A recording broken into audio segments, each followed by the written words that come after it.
کیا یہ حقیقت ہے کہ اندیکھی مخلوق بھی دل کے ہاتھوں مجبور ہوتی ہے؟ تو آئیے آج کی کہانی میں جانتے ہیں۔ نور نے کنگا کر کے اپنے سیاہ بالوں کو کھلا چھوڑا اور آئینے میں اپنا عکس دیکھا۔ وہ حسب معمول بہت حسین لگ رہی تھی۔ اس نے آستگی سے مڑ کر دیکھا۔ اماں کی آنکھ آج جلد لگ گئی تھی۔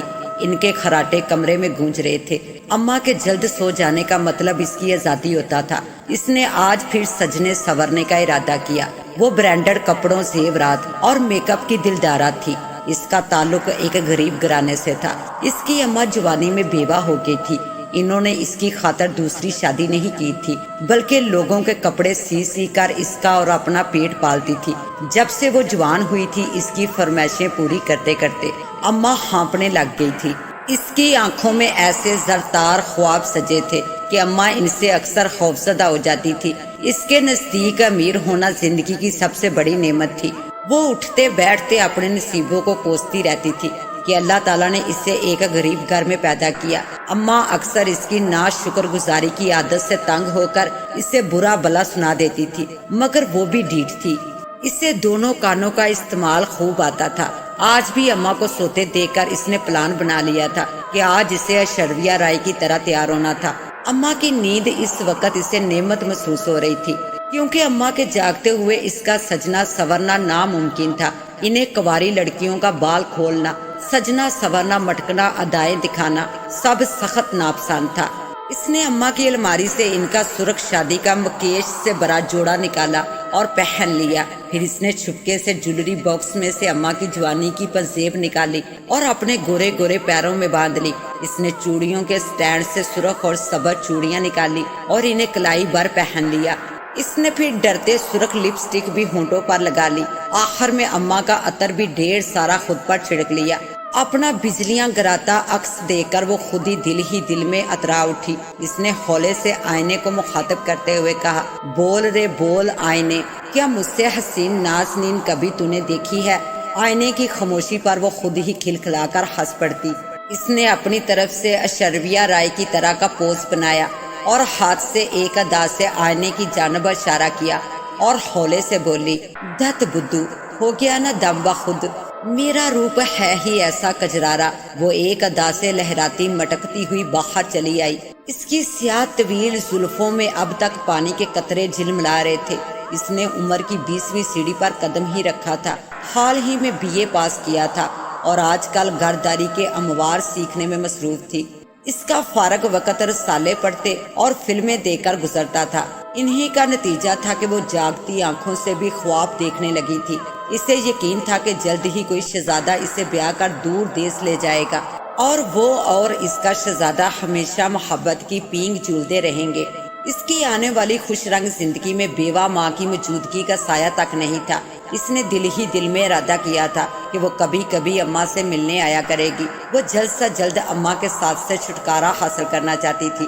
اس کے بہکتے قدم اور رنگ ڈنگ دیکھتے ہوئے اماں اس کے لیے رشتے ڈھونڈنے میں مصروف ہو گئی تھی۔ اس نے اماں سے صاف صاف کہا تھا کہ اس کے لیے کسی امیر لڑکے کا رشتہ دیکھیں۔ اماں نے اسے 1000 بار کہا کہ ایک امیر و قبیل لڑکا ہم سے رشتہ کیوں جوڑے گا؟ اس پر نور نے اترا کر کہا تھا، اماں میرا رنگ روپ کیا کسی دولت سے کم ہے؟ کوئی نہ کوئی مل ہی جائے گا، مگر ابھی تک اس سے اپنا من پسند رشتہ نہیں مل سکا تھا۔ نور عمر کے اس حصے میں تھی جہاں آنکھیں خود بخود خواب بننے میں مصروف ہو جاتی تھی۔ ہر آہٹ پر کسی کے آنے کا گمان ہوتا تھا۔ ہر خوبصورت چہرہ، مہربان مسکراہٹ ایک الفت کا سامان بن جاتی تھی۔ کچھ اس کی خود غرضی بھی اسے خوابوں کی دنیا میں مدہوش رکھتی تھی۔ وہ رات کے اس پہر بھی اپنے سہانے خیالوں میں ڈوبی ہوئی چلی جا رہی تھی۔ اس کی پائل ہلکی سی آواز سے چھن چھن کر رہی تھی۔ وہ خود ہی اس کی صدا سن کر مسکرا رہی تھی۔ وہ دبے پاؤں چلتے ہوئے چھت پر چلی آئی۔ چھت پر ہوا کے جھونکے اس کو گدگدا سے گئے۔ ماہ مارچ کا آغاز تھا۔ موسم بہت سہانا تھا۔ آسمان پر پورا چاند جگمگا رہا تھا۔ آسمان پر ستاروں کی کہکشاں ایک عجیب نظارہ پیش کر رہی تھی۔ اس نے آسمان کو دیکھ کر اپنے ستاروں بھرے آنچل کو اپنے سر پر پھیلا لیا۔ وہ آنکھیں بند کر کے گول گول گھمانے لگی اور کہنے لگی، بول رے آسمان، تیرا ستاروں سے بڑا دامن زیادہ دل فریب ہے، یہاں جھلملاتے ستاروں سے بری میری چنری۔ اچانک کسی مردانہ آواز نے اس کے کان میں سرگوشی کی، تمہاری چنری۔ وہ سہم سی گئی، اس نے فٹ سے آنکھیں کھولی۔ وہ چھت پر اکیلی ہی تھی۔ اس سے معلوم تھا کہ خالہ چھنوں کا گھر جس کی چھت ان کی چھت سے ملی ہوئی تھی وہ ان کی وفات کے بعد سے کئی سالوں سے بند تھا، جبکہ خالہ رضیہ دوسری جانب کی پڑوسن اکیلی رہتی تھی۔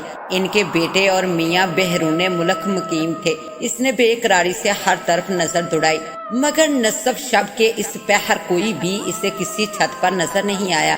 اسے محسوس ہوا جیسے وہ کسی کی نگاہوں کے گھیرے میں تھی، مگر در حقیقت اس کے ارد گرد کوئی ذی روح موجود نہیں تھا۔ اس نے کپ کپاتے ہونٹوں سے لرزتی ہوئی آواز میں پوچھا، کون ہو تم؟ مگر چاروں طرف صرف ہوا کی سرسراہٹ ہی سنائی دی۔ اس کی آواز کی باز گشت ہی واپس اسے سنائی دی۔ کھلی چھت پر آواز کی باز گشت پیدا ہونا ایک عجیب بات تھی۔ وہ خوفزدہ سی ہو کر سیڑھیاں اترنے لگی۔ اسے محسوس ہوا جیسے کوئی باری قدموں سے اس کے پیچھے پیچھے سیڑھیاں اتر رہا تھا۔ خوف کے مارے اس کا دل زور زور سے دھڑکنے لگا۔ وہ مڑ کر پھٹی پھٹی آواز میں بولی، کون ہے یہاں؟ پتہ نہیں کہاں سے ایک شرارتی ہوا کا جھونکا اس کے بال بکھیر گیا، مگر اسے ایسا لگا جیسے کسی ندیدہ ہاتھ نے اس کے بال بکھیرے تھے۔ اس نے خوفزدہ ہو کر ارد گرد دیکھا اور بھاگتی ہوئی سیڑھیاں اتر گئی۔ وہ تیزی سے اماں کے کمرے کی طرف لپکی، مگر اچانک کسی نے اس کی کلائی زور سے پکڑ لی اور اپنی جانب اسے کھینچا۔ گرفت یقیناً مردانہ تھی۔ وہ کسی کے چوڑے سینے سے ٹکرا گئی۔ اس کے منہ سے خوف کے مارے چیخ نکل گئی اور وہ چکرا کر بے ہوش ہو کر گر پڑی۔ اس کو جب دوبارہ ہوش آیا تو دن کی روشنی پھیل چکی تھی۔ اماں اس کے سرہانے فکر مند بیٹھی تھی۔ اس نے اٹھنے کی کوشش کی تو اسے کمزوری سے چکر سا آ گیا۔ اسے احساس ہوا کہ اس کے ہاتھ پیر میں سیری سے بندھے ہوئے تھے۔ وہ کمزور آواز میں بولی، اماں مجھے درد ہو رہا ہے، رسیاں کھولو میری۔ اماں نے بے یقینی کے عالم میں اسے دیکھا اور دیوانہ وار اسے چومنے لگی۔ وہ بار بار کہتی جاتی تھی، اللہ تیرا شکر ہے، میری بچی صحیح ہو گئی۔ وہ نا سمجھی سے انہیں تک رہی تھی۔ تھوڑی دیر بعد جب اماں کے حواس بجا ہوئے تو انہوں نے اسے بتایا، بیٹا جمعرات کی آدھی رات کو تم میری شادی کا جوڑا پہنے دلہن کی مند سجی سنوری نہ جانے باہر کیا کر رہی تھی۔ کسی ہوائی چیز سے ڈر کر تم صحن میں بے ہوش ہو گئی تھی۔ پھر 3 دن تم بخار میں چلتی رہی اور نیم بے ہوشی کے عالم میں بار بار گھر سے نکلنے کی کوشش کرتی رہی۔ میرے روکنے پر تم نے مجھ پر حملہ کر دیا۔ مجھے یقین ہو گیا تھا کہ تم کسی ہوائی چیز کے زیر اثر تھی۔ میں نہیں چاہتی تھی کہ تم خود کو یا مجھے نقصان پہنچا دو، اس لیے مجبوراً یہ قدم اٹھانا پڑا۔ اس نے حیرت سے اماں کی جانب دیکھا۔ اماں نے اس کی آنکھوں میں بے یقینی دیکھی تو انہوں نے اسے اپنی گردن، ہاتھ اور جسم پر پڑے چوٹوں کے نشانات دکھائے۔ اماں کی چوٹیں دیکھ کر وہ سسک پڑی اور روتے ہوئے اماں سے معافی مانگنے لگی۔ وہ جانتی تھی کہ اماں نے بیوہ ہونے کے بعد صرف اس کی خاطر دوسری شادی نہیں کی تھی۔ اماں نے اس کے لمبے بالوں میں انگلیاں پھیرتے ہوئے کہا، بیٹا میں نے چند قرآنی آیات لکھ کر انہیں اپنے لاکٹ میں ڈال کر تمہارے گلے میں ڈالا ہے، اسے بیٹا تم نے اتارنا نہیں ہے۔ نور نے نا سمجھی سے سر ہلا دیا۔ زندگی دوبارہ اپنی روٹین پر چل پڑی۔ اماں نور کو نماز پڑھنے اور تلاوت کرنے کی یاد دہانی کرواتی رہتی۔ وہ شاذ و نادر ہی نماز پڑھتی۔ وہ زیادہ تر وقت ڈائجسٹ پڑھنے میں صرف کرتی، ہر نئی فلم کو دیکھتی، خود کو ڈائجسٹوں اور فلموں کی ہیروئن تصور کرتے ہوئے گھنٹوں گانوں پر کمرہ بند کر کے رقص کرتی۔ غرض انہی مصروفیت میں یوں ہی دن بسر ہو رہے تھے۔ گرمیوں کی ایک شام اماں کے کہنے پر نور کپڑے چھت سے اتارنے گئی تو اسے احساس ہوا کہ چھنوں خالہ کے گھر کچھ لوگ شفٹ ہو چکے تھے۔ اسے چھت پر ایک گہری سیاہ آنکھوں والا گبرو جوان نظر آیا۔ اس نے کن اکھیوں سے اسے دیکھا۔ اسے احساس ہوا کہ وہ بھی پرشوق نظروں سے اسے تاک رہا تھا۔ اس نے اسے نظر انداز کرتے ہوئے سیڑھیوں کی جانب جانا چاہا تو وہ اسے مخاطب کرتے ہوئے بولا، یہ جامن میں نے ابھی اتارے ہیں، بہت میٹھے اور رس بھرے ہیں، ہماری ضرورت سے زیادہ ہیں، یہ آپ لے لیجئے۔ نور اس کے قریب جھجکتے ہوئے گئی۔ اجنبی کی مسکراہٹ بھی بہت کشش انگیز تھی۔ اس کا سارا چہرہ اس مسکراہٹ کے باعث دل فریب لگ رہا تھا۔ اس کے گالوں پر پڑتے ڈمپل انتہائی جذبے نگاہ لگ رہے تھے۔ نور نے جیسے ہی ہاتھ آگے بڑھایا، اجنبی کچھ ٹھٹک سا گیا۔ اس کی مسکراہٹ مدھم ہو گئی۔ اس نے اسٹیل کی پلیٹ مشترکہ دیوار پر رکھ دی۔ نور نے جھجکتے ہوئے پلیٹ اٹھا لی۔ اجنبی گہری آواز میں بولا، فی الوقت میں اکیلا ہی اس گھر میں شفٹ ہوا ہوں، کچھ دنوں تک میرے گھر والے بھی آ جائیں گے۔ نور بے اختیاری مسکرا کر بولی، کسی چیز کی ضرورت ہو تو ضرور بتائیے گا۔ آپ نے اپنا نام نہیں بتایا۔ اجنبی کی نگاہیں اس کے گلے میں پہنے ہوئے خاندانی لاکٹ پر مرکوز تھی۔ یہ لاکٹ سونے کی ایک لمبی چین تھی۔ اس لاکٹ پر بہت خوبصورت قیمتی جڑواں پتھروں کا کام اور نقاشی ہوئی تھی۔ اس کا کلپ دبانے سے وہ کھل جاتا تھا۔ اماں نے اس کے اندر ہی قرآن پاک کی چند آیات سورت جن لکھ کر رکھ دی تھی۔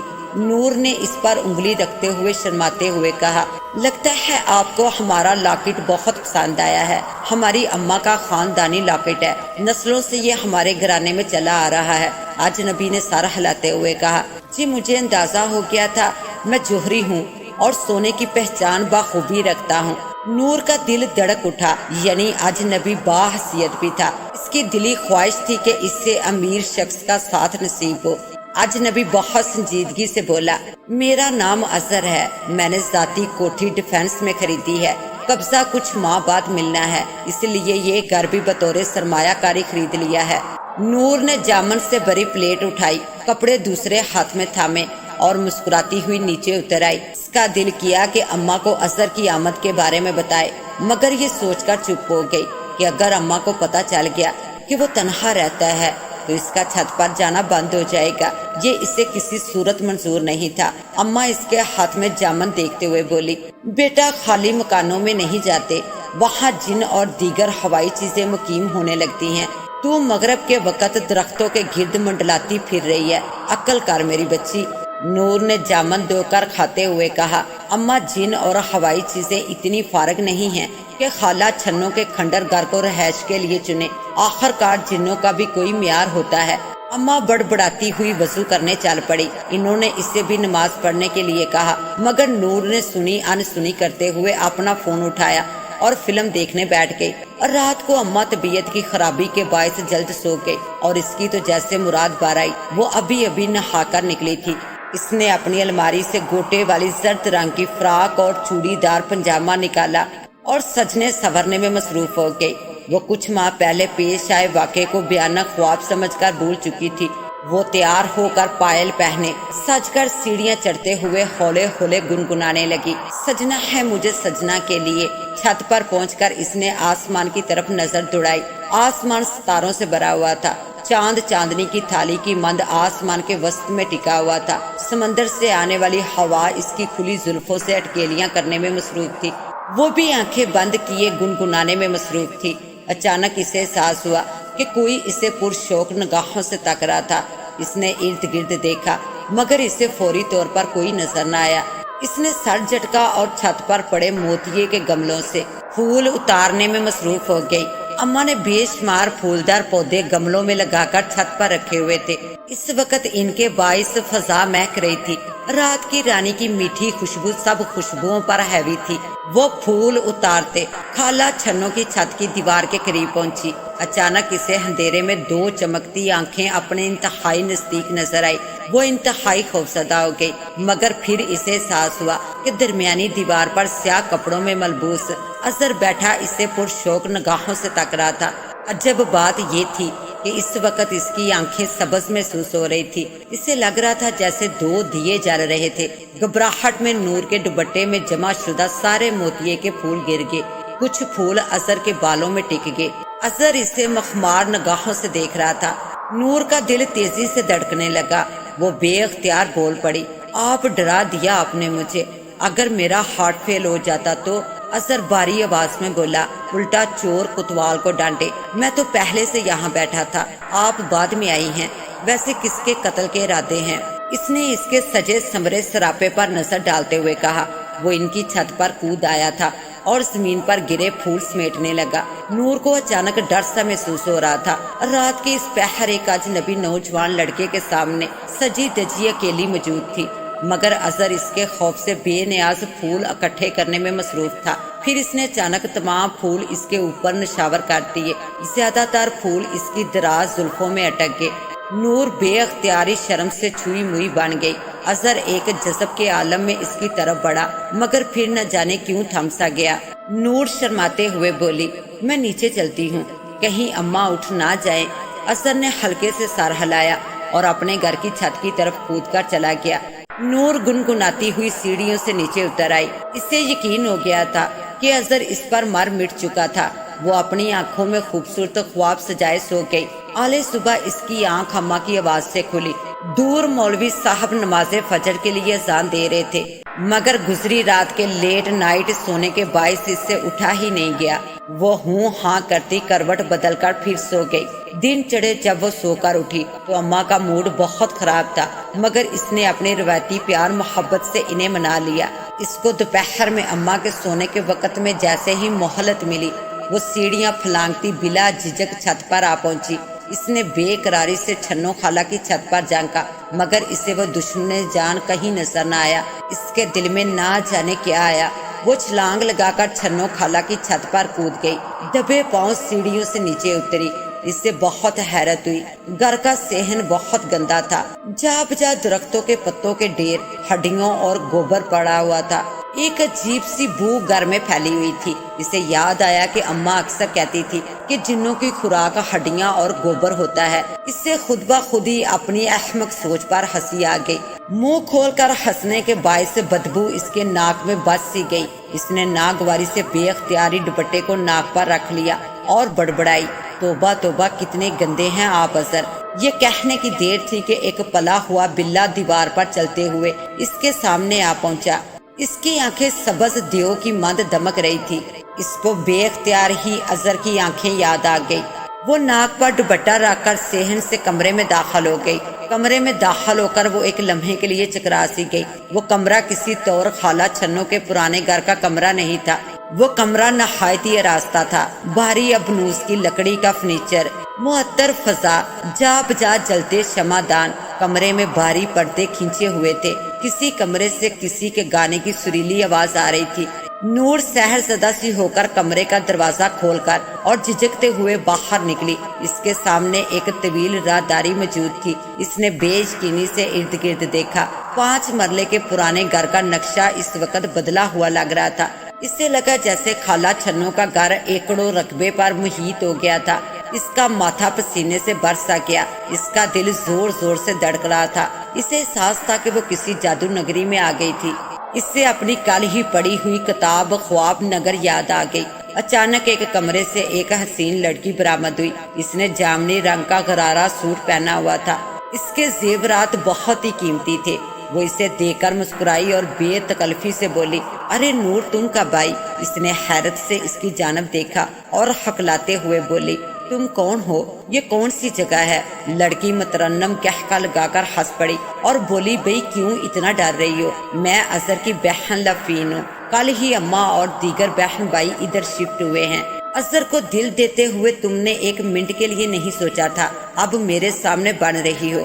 نور شرم سے سرخ ہو گئی۔ وہ شرما کر بولی، آپا میں چلتی ہوں۔ لفین اس کے آگے ایک دم کھڑی ہو گئی۔ مگر پھر اس کی نگاہ اس کے گلے میں پڑے لاکٹ پر پڑی۔ اس کا رنگ زرد سا ہو گیا۔ وہ ہکلاتے ہوئے بولی، اتنی جلدی کیا ہے؟ چلو میں تمہیں اپنا کمرہ دکھاتی ہوں۔ میرے کپڑے اور زیورات ابھی الماریوں میں لگے ہیں۔ نور ہمیشہ سے کپڑوں اور زیورات کی دلدارہ تھی۔ اس کی چھٹی حس نے اسے روکنا چاہا، مگر وہ تمام خیالات جھٹک کر لفین کے ساتھ چل پڑی۔ لفین کا کمرہ بہت بڑا اور خوبصورت تھا۔ کمرے میں گولڈن رنگ کا فرنیچر تھا۔ مدھم روشنی کے گولڈن لیمپ جل رہے تھے۔ کمرے میں جا بجا کینڈل جل رہی تھی۔ نور ہر چیز کو ہاتھ لگا کر دیکھ رہی تھی۔ اسے پتہ چل چکا تھا کہ اظہر کا خاندان بہت امیر و کبیر تھا۔ لفین نے اپنے کپڑے اسے دکھانے شروع کیے۔ ہر کپڑا دوسرے کپڑے سے بہتر تھا۔ زری گوٹے بنارسی سلما ستاروں والے کپڑے نت نئے ڈیزائن کے سلے ہوئے تھے۔ لفین نے نور کی حسرت محسوس کی تو مسکرا کر بولی، نور ان میں سے کوئی بھی جوڑا تم تحفے کے طور پر قبول کرو۔ چلو میں تمہیں تیار کرتی ہوں۔ وہ تو جیسے موقع کے انتظار میں تھی۔ اس نے سیاہ رنگ کے بنارسی شرارے کا انتخاب کیا اور فٹافٹ کمرے کے کونے میں پڑے صوفے کے پیچھے کپڑے بدلنے لگی۔ کپڑے اسے صحیح فٹ آئے۔ گولڈن چولی، کالے بنارسی غرارے، کالے اور گولڈن دوپٹے میں اس کا رنگ روپ نکھر آیا تھا۔ وہ دیوار گیر آئینے میں اپنا عکس دیکھ کر شرما اٹھی۔ لفین نے اس کے آگے اپنے جویلری باکس کھول دیے۔ وہ جولری باکس خوبصورت سونے کے زیورات سے بھرے ہوئے تھے۔ اس کا تو من ہی مچل اٹھا۔ اس نے فٹافٹ جھمکے کانوں میں پہن لیے، 2-3 انگوٹھیاں اپنی انگلیوں میں پہن لی۔ وہ آج حد حسین لگ رہی تھی۔ اتنے میں لفین جڑوا ہار اپنے ہاتھ میں لے کر آگے بڑھی۔ اس نے ہنستے ہوئے کہا، یہ لاکٹ اتار کر سنگار میز پر رکھ دو اور یہ جڑوا ہار پہن لو۔ نور کی نگاہیں تو زیورات کی چمک سے بند ہو چکی تھی۔ اس نے 1 منٹ نہیں لگایا اور لاکٹ گردن سے اتار کر سنگار میز پر رکھ دیا اور فٹافٹ جڑوا ہار پہن لیا۔ لفین نے معنی خیز انداز میں مسکراتے ہوئے اس کے چہرے پر میک اپ شروع کر دیا۔ تھوڑی دیر بعد جب اس نے اپنی آنکھیں کھولی تو وہ اپنا عکس دیکھ کر حیران ہو گئی۔ وہ واقعی ایک دلہن لگ رہی تھی۔ اس کا حسن پریوں کو بھی مات دے رہا تھا۔ وہ سحر زدہ سی اپنے آپ کو آئینے میں تکتی رہ گئی۔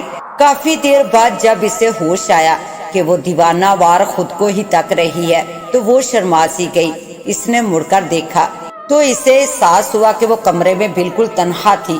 اسے احساس ہوا کہ اسے گھر سے آئے بہت دیر ہو چکی تھی اور اماں کے جاگ جانے کی صورت میں اس کی شامت پکی تھی۔ وہ پریشانی کے عالم میں دروازے کی طرف بڑھی مگر دروازہ کس کر بند تھا۔ اس کی 1000 کوششوں کے باوجود وہ ٹس سے مس نہیں ہوا تھا۔ اس نے کمرے میں نظر دوڑائی۔ لفین کا دور دور تک کوئی نام و نشان نہیں تھا۔ وہ گھبراتے ہوئے بولی، لفین مذاق مت کرو، باہر آ جاؤ، مجھے جانا ہے گھر۔ مگر اس کی آواز کمرے میں ہی گونج کر رہ گئی۔ یکدم کمرے میں اندھیرا چھا گیا۔ اسے احساس ہوا کہ کوئی اس کے بہت نزدیک کھڑا سانسیں لے رہا تھا۔ اس کے ارد گرد شدید بدبو پھیل گئی۔ خوف کے مارے اس کا دم گھٹنے لگا۔ وہ کانپتی ہوئی آواز میں بولی، کون ہے یہاں؟ اچانک کسی نے موم بتی جلائی۔ اس نے دیکھا اس کے بہت نزدیک اظہر کھڑا تھا۔ اس کی آنکھیں سبز دیو کی مند دمک رہی تھی۔ وہ پریشان ہو کر بولی، اظہر آپ کب آئے؟ آپ کی بہن لفین کہاں گئی؟ اظہر کی آنکھوں میں کچھ عجیب سا تاثر تھا جس نے اسے جرجری لینے پر مجبور کر دیا۔ اس کی آنکھوں میں خواہش کا جہان آباد تھا۔ اس کے انداز کچھ اور کہانی بیان کر رہے تھے۔ وہ آہستہ آہستہ اس کے مزید قریب آیا۔ اس کا دل تیزی سے دھڑکنے لگا۔ وہ پیچھے ہٹنے لگی۔ پیچھے ہٹتے ہٹتے وہ ڈریسنگ ٹیبل سے جا ٹکرائی۔ اب مزید پیچھے ہٹنے کی گنجائش نہیں تھی۔ نور کی سانسیں اٹکنے لگی۔ اظہر کے تیور اچھے ہرگز نہیں تھے۔ اس نے اسے دبوچ کر اپنے گلے سے لگا لیا۔ نور کا دل اچھل کر حلق میں آ گیا۔ اظہر کے تیور اسے دہلا رہے تھے۔ اس کا انداز بہت جارحانہ سا تھا۔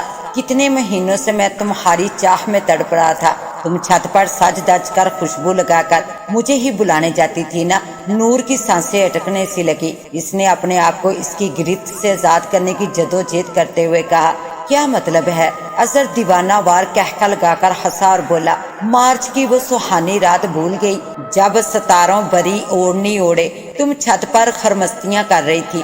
میں تمہیں دیکھ کر حیران رہ گیا تھا۔ اتنا حسن، اتنی بے باکی۔ میں نے اسی لمحے تمہیں اپنا بنانے کا فیصلہ کر لیا تھا۔ میں نے تو اسی رات تمہیں حاصل کر لینا تھا۔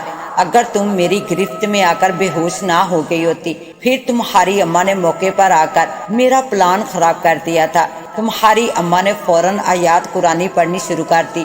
مجھے مجبوراً وہاں سے بھاگنا پڑا تھا۔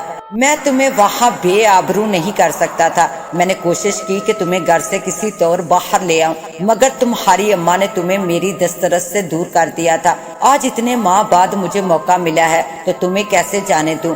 اب تم اس گھر میں ہمیشہ رہو گی میرے ساتھ۔ نور کی آنکھیں برس اٹھی۔ وہ آنسوؤں بھری آواز میں بولی، تم کون ہو؟ تم مجھے ڈرا رہے ہو؟ مجھ سے مذاق کر رہے ہو نا؟ مجھے جانے دو پلیز۔ اظہر نے جواباً ایک زوردار کہکا لگایا اور اچانک بلے کی شکل میں تبدیل ہو گیا۔ نور کی آنکھیں دہشت سے پھٹ گئی۔ اس کا سانس اس کے سینے میں اٹکنے لگا۔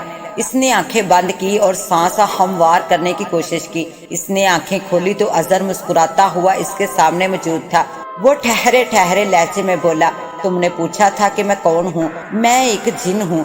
اب تم میری قید میں ہو۔ میں تم پر فدا ہو گیا ہوں، اس لیے اب تمہارا پیچھا میں چھوڑنے والا نہیں ہوں۔ نور کو زندگی میں پہلی بار اس بات کا احساس ہوا کہ اماں اسے کتنی عقل کی باتیں سمجھاتی تھی، مگر وہ انہیں ہمیشہ نظر انداز کر کے ان کا مذاق اڑاتی تھی۔ اماں ہمیشہ کہتی تھی، بیٹا مغرب کے بعد ہوائی چیزیں اور دوسری اللہ کی مخلوق آزاد ہو جاتی ہیں، ایسے میں بسم اللہ کہہ کر گھر کے دروازے بند کر دینے چاہیے۔ مجبوری کے علاوہ گھر سے باہر نہیں نکلنا چاہیے، مگر وہ ہمیشہ ان کی باتوں کو سنی انسنی کر دیتی تھی۔ اظہر اس کی طرف پیش قدمی کرتے ہوئے بولا، تم مذہبی تو ہرگز نہیں ہو، صرف مسلمان گھرانے میں پیدا ہونا تو کوئی کمال نہیں ہے، تم پیدائشی مسلمان ہو، مگر تمہیں تو اپنے مذہب کی سمجھ بوجھ ہی نہیں ہے، نماز قرآن سے تم دور بھاگتی ہو، فلموں کی شوقین تم ہو، رقص کرنے میں تمہیں مہارت حاصل ہے، تمہارا نظریہ تو ہندوؤں کی جانب ہے، تمہارے کمرے سے تلاوت کی آواز آتی تو آج یہ دن نہ دیکھ رہی ہوتی تم۔ میں نے تو جب سنا تمہارے کمرے سے بھجن کی ہی آواز آتی سنی۔ یاد ہے نا، ہر ہندی فلم کا آغاز بھجن سے ہی ہوتا ہے۔ نور آنکھیں پھاڑ پھاڑ کر اسے تک رہی تھی۔ اس کی سب باتیں درست تھی۔ اسے دل ہی دل میں شرمندگی سی ہونے لگی، کیونکہ وہ نام کی ہی مسلمان تھی۔ اس کی حالت سے اظہر نے محفوظ ہوتے ہوئے کہکا لگایا اور بولا، میں تو خود بت پرست ہوں، تو میں نے تو اسی جانب متوجہ ہونا تھا جہاں سے مجھے مسلسل بلاوا آ رہا تھا۔ مجھے اتنا عرصہ روکنے والی واحد ایک ہی چیز تھی، وہ لاکٹ جو تمہارے گلے میں ہوتا تھا۔ مجھ جیسے شیطان جن کو وہی روک لیتا تھا۔ آج اس جڑوا قیمتی ہار کی بدولت وہ بھی اتر گیا۔ وہ یہ کہتے ہوئے شیطانی انداز میں مسکراتے ہوئے اس کے قریب آیا۔ اس وقت اس کے چہرے کے نقوش بگڑنے لگے۔ نور نے خوف کے مارے آنکھیں بند کرتے ہوئے دیوانہ وار ڈریسنگ ٹیبل پر ہاتھ مارا۔ اس کے ہاتھ اس کا اتارا ہوا لاکٹ آ گیا۔ اس نے وہ لاکٹ پھرتی سے اپنے گلے میں ڈال لیا۔ پھر اس نے قرآنی آیات کا ورد شروع کر دیا۔ اس نے ڈرتے ڈرتے آنکھ کھولی۔ اظہر چاہتے ہوئے بھی اسے پکڑ نہیں پا رہا تھا۔ نور نے اپنا لاکٹ اس کے ہاتھ سے مس کر دیا۔ لاکٹ سے مس ہوتے ہی اس کے جسم کو آگ لگ گئی۔ وہ تکلیف سے چیخا۔ نور نے موقع غنیمت جانا اور بھاگتے ہوئے کمرے سے باہر نکل گئی۔ سامنے سے اچانک لفین بھاگتی ہوئی آئی اور اسے پکڑنے کی کوشش کرنے لگی۔ نور نے اس کے ہاتھ پر بھی لاکٹ لگا دیا۔ وہ بھی چیختی ہوئی گر گئی اور شولوں میں گر گئی۔ دیکھتے ہی دیکھتے پورے گھر نے آگ پکڑ لی۔ نور شولوں سے لڑتی باہر آئی اور بھاگتے ہوئے چھت پر جا پہنچی۔ اس نے اپنی چھت پر چھلانگ لگائی اور بھاگتے ہوئے سیڑھیاں طے کر کے نیچے پہنچ گئی۔ اس کی ٹانگیں بری طرح کپ کپا رہی تھی۔ اس نے اپنے کپڑوں پر نظر ڈالی اور سن رہ گئی۔ اس نے وہی عام سے نیلے رنگ کا سوٹ پہنا ہوا تھا۔ اس کا مطلب ہے کہ جو بھی ہوا تھا وہ نظر بندی کا کمال تھا۔ اس نے فوراً وضو کیا اور سجدہ شکر بجا لائی۔ اسے اس بات کا اندازہ ہو گیا تھا کہ دنیا کی سب سے بڑی دولت صرف ایمان کی دولت تھی۔ اسے یہ بھی پتا چل چکا تھا کہ اندھی خواہشات اور بیجا نمائش ہمیشہ انسان کو ذلت رسوائی کے گڑھے میں ہی دھکیلنے کا باعث بنتی تھی۔ اس نے ڈرتے ڈرتے خالہ چھنوں کے گھر جھانکا۔ گھر میں آگ لگنے کے کوئی اسرار دور دور تک موجود نہیں تھے۔ صحن میں ہڈیاں یا گوبر کے ڈھیر بھی نظر نہیں آ رہے تھے۔ اس نے بے یقینی سے اپنی آنکھیں ملی۔ وہ دبے پاؤں چلتی کمرے میں گئی اور اماں کے ساتھ لیٹ گئی۔ اس نے سوچا پتہ نہیں آج کا بیتا ہوا واقعہ سچ تھا یا میرے خیال کا کمال تھا، مگر مجھے اس جن کا تانا تا عمر یاد رہے گا۔ میں اب انشاءاللہ باعمل مسلمان بنوں گی، کیونکہ یہی میری حقیقی پہچان ہے۔ اس نے اماں کے ہاتھوں کو دھیرے سے چوما اور دھیرے سے آنکھیں بند کر لی اور دل ہی دل میں اللہ تعالیٰ کا شکر ادا کرنے لگی۔ اس کے ساتھ ہی اب مجھے دیں اجازت، ملتے ہیں انشاءاللہ ایک نیو کہانی کے ساتھ۔ تب تک کے لیے اللہ نگہبان۔